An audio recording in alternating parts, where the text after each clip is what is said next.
4. Sila Menteri Kesihatan untuk menjawabnya. 3 minit.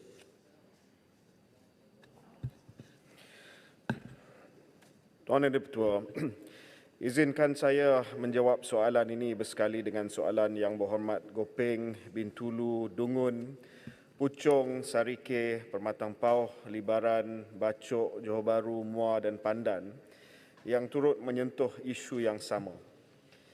Untuk makluman ahli yang berhormat, jumlah pegawai perubatan adalah seramai 55,981 orang, iaitu 32,885 orang pegawai lantikan tetap yang merangkumi 26,892 orang pegawai perubatan lantikan tetap dan 5,993 orang pakar perubatan lantikan tetap.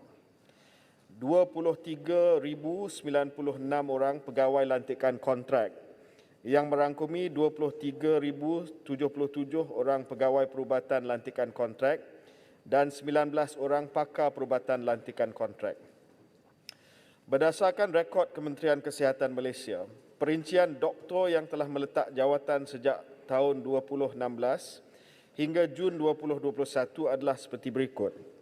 Pakar perubatan seramai 948 orang, iaitu 158 orang pada tahun 2016, 170 orang pada tahun 2017, 198 orang pada tahun 2018, 229 orang pada 2019, 161 pada 2020 dan 32 orang sehingga Jun 2021. Pegawai perubatan seramai 4,028 orang, iaitu 874 orang pada 2016, 869 orang pada 2017, 734 orang pada 2018, 915 orang pada 2019, 534 orang pada 2020 dan 102 orang sehingga Jun 2021. Tuan Yang Di-Pertua, Akta Perubatan 1971 menetapkan bahawa graduan perubatan yang telah mendapat pendaftaran sementara dengan Majlis Perubatan Malaysia ataupun MMC perlu diberi peluang untuk menjalani latihan siswazah oleh pihak kerajaan. Sebelum tahun 2016, semua graduan perubatan yang menjalani latihan siswazah di Kementerian Kesihatan Malaysia telah dilantik secara tetap oleh kerajaan. Walau bagaimanapun, peningkatan mendadak graduan perubatan semenjak tahun 2016 telah menyebabkan tekanan tinggi untuk meneruskan pelantikan tetap. Sebagai gambaran, antara tahun 2009 hingga 2015, keluaran graduan perubatan hanya sekitar 3,000 setahun. Tetapi bermula tahun 2016, jumlah keluaran graduan perubatan adalah antara 5,000 hingga 6,000 orang setiap tahun. Berdasarkan perkembangan ini, kerajaan pada 13 Oktober 2016 telah memutuskan supaya graduan perubatan ditawarkan pelantikan secara kontrak bagi menjalani latihan siswazah dan melengkapkan khidmat wajib selaras dengan obligasi di bawah Akta Perubatan 1971. Selepas melengkapkan latihan siswazah dan khidmat wajib, graduan perubatan mengharapkan supaya mereka diserap sebagai pegawai perubatan lantikan tetap. Walau bagaimanapun, berikutan pelaksanaan dasar kawalan saiz perkhidmatan awam dan kawalan perbelanjaan kewangan secara berhemah, bukan semua graduan perubatan yang melengkapkan latihan siswazah dapat dilantik secara tetap disebabkan perjawatan yang terhad. Buat masa ini, pegawai perubatan lantikan kontrak diberi emolumen yang setara dengan pegawai lantikan tetap. Daripada aspek pemberian kemudahan lain seperti kemudahan cuti, perubatan, kuartus, pinjaman kenderaan dan komputer, perkara ini diberi berdasarkan peraturan yang berkuat kuasa.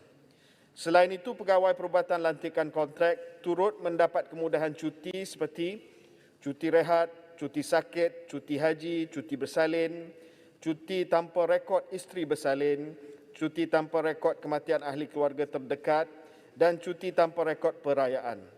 Pegawai perubatan lantikan kontrak juga telah dipanjangkan kemudahan rawatan perubatan kepada ibu bapa mulai tahun 2016.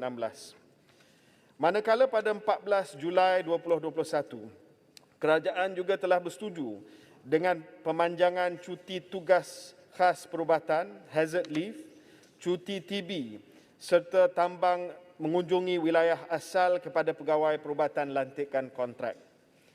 Bagi menangani masalah yang dihadapi oleh doktor kontrak, kerajaan pada 14 Julai 2021 telah bersetuju supaya pegawai perubatan lantikan kontrak yang telah melengkapkan khidmat wajib 2 tahun dilanjutkan tempoh kontrak untuk 2 tahun lagi bagi memastikan kesinambungan perkhidmatan dan membolehkan pegawai membuat persediaan bagi menyambung pengajian kepakaran. Selain itu, dalam tempoh 2 tahun lanjutan kontrak ini, sekiranya pegawai ditawarkan pengajian kepakaran, maka pegawai akan ditawarkan kontrak lanjutan selama 4 tahun lagi untuk melengkapkan pengajian kepakaran. Kerajaan juga bersetuju agar KKM dan agensi berkaitan menyediakan satu pelan komprehensif yang merangkumi tindakan jangka pendek, sederhana dan panjang bagi menangani isu doktor kontrak ini. Sehubungan dengan itu, satu jawatan kuasa khas telah ditubuhkan pada 20 Ogos 2021. Fokus keutamaan jawatan kuasa ini adalah seperti berikut. Tuan Yang Ketua, saya mohon tempoh masa sikit sebab isu yang penting ni. Yang pertama, mengemukakan permohonan peruntukan bagi tajaan yang setara dengan hadiah latihan persekutuan kepada Kementerian Kewangan Malaysia bagi membolehkan pegawai perubatan dan pergigian kontrak mengikuti pengajian kepakaran.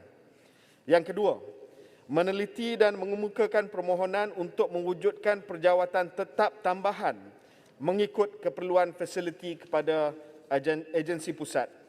Ketiga, meneliti strategi bagi meningkatkan lagi peluang pekerjaan dalam perkhidmatan kesihatan di kementerian dan agensi awam lain serta sektor swasta agar lebih peluang pekerjaan disediakan kepada graduan perubatan di Malaysia. Keempat, meneliti dan meminda ketetapan sedia ada dalam Akta Perubatan 1971, Akta Pergigian dan Akta Pendaftaran Ahli Farmasi berkaitan dengan latihan siswazah dan khidmat wajib serta mekanisme pelaksanaan pengajian kepakaran yang lebih fleksibel. Dan yang kelima, mengadakan perbincangan dengan Jabatan Perkhidmatan Awam JPA bagi meneliti kesesuaian pindaan Akta Pencen 1980 atau memperkenalkan penambahbaikan yang setara kerana sebarang pindaan juga melibatkan penjawat awam lain dan implikasi terhadap dasar sedia ada berkaitan skim pencen dalam perkhidmatan awam.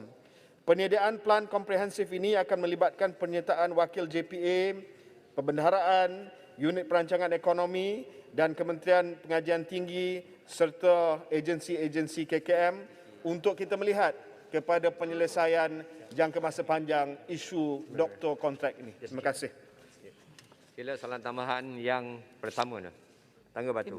Terima kasih YB Menteri dengan penjelasan yang panjang lebar dan detail dan usaha-usaha untuk membaiki perkhidmatan perubatan ini. Namun saya memfokuskan tentang masa depan.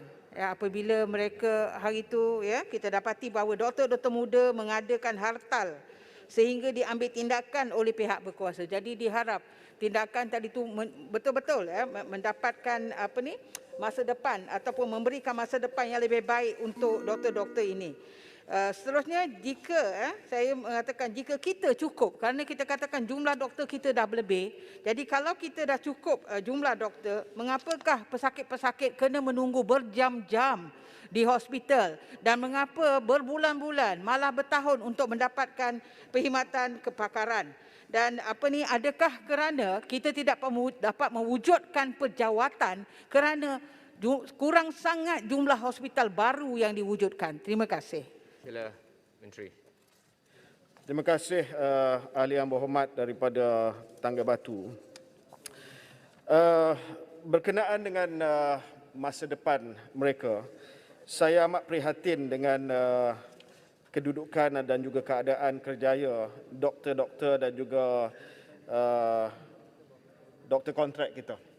Sebab itu kita bukan hanya melihat kepada pelanjutan tempoh kontrak yang telah disetujui oleh kerajaan, tetapi antara penyelesaian yang dinantikan oleh mereka juga adalah peluang untuk mendapat tajaan hadiah latihan persekutuan supaya mereka dapat melanjutkan pengajian ke peringkat sarjana. Sekarang ini syarat dia hanya diberikan permohonan ini kepada pegawai tetap sahaja dan pegawai kontrak ini hanya boleh mendapat tajaan, hanya boleh mohon untuk latihan melalui parallel pathway. Tetapi sekarang ini kita ingin memberi kemudahan yang sama kepada mereka supaya layak untuk memohon bagi mendapat hadiah latihan persekutuan, bagi membolehkan mereka ini mengikuti pengajian kepakaran di IPTA tempatan. Ini untuk masa depan mereka dan saya rasa ini adalah perkara juga yang telah dituntut dan dinanti-nantikan. Untuk makluman yang berhormat, sebenarnya sekarang ini kita tidak kekurangan doktor siswazah. Tetapi apa yang kita perlukan sekarang ini adalah keperluan pakar. Keperluan pakar kita, pakar yang sedia ada dalam Kementerian Kesihatan Malaysia adalah 6,183 pada tahun 2019. Sekarang ini keseluruhan campur dengan swasta kurang lebih 13,000. Keperluan kita untuk tahun 2030 adalah 28,000. Sebab itulah ini yang menjadi antara masalah waktu waiting time, menunggu untuk jumpa pakar. Sebab itu kita perlu mengoptimumkan bukan hanya kemudahan yang sedia ada supaya kita dapat mengurangkan waktu menunggu untuk jumpa dengan pakar, tetapi juga kita harus Kementerian Kewangan harus memberi komitmen supaya kita dapat melatih doktor-doktor ini supaya menjadi pakar untuk memenuhi keperluan kita 10 tahun akan datang. Yang mana disease burden kita akan meningkat disebabkan masyarakat yang semakin menua di Malaysia dan juga insiden NCD yang semakin tinggi, iaitu masalah-masalah jangkitan ataupun penyakit tidak berjangkit. Dan ini akan memerlukan jumlah pakar yang tinggi yang perlu kita latih daripada sekarang. Terima kasih. Terima kasih Menteri. Saya jemput Yang Berhormat Kuala Kerai untuk soalan tambahan kedua. Tambahan pun dan. Baik, Kuala Kerai. Terima kasih Datuk Yang Di-Pertua. Soalan tambahan saya ialah apakah faktor yang menyebabkan ramai para doktor termasuk doktor pakar ini meletakkan jawatan? Dan yang kedua ialah apakah perancangan dan juga plan pihak kerajaan untuk memanfaatkan jumlah yang besar di kalangan graduan perubatan dalam negara kita ini, khususnya dalam menyediakan peluang pekerjaan. Terima kasih. Sila Menteri, 1 minit. Ya, sudah pasti antara faktor mereka meninggalkan perkhidmatan kesihatan awam adalah peluang-peluang di sektor swasta, terutamanya bagi pakar. Ya. Dan kita walaupun dari masa ke semasa telah meningkatkan allowance kepakaran kepada pakar-pakar kita dalam perkhidmatan awam. Namun demikian, ia tidak boleh setanding dengan apa yang mereka dapat di sektor swasta.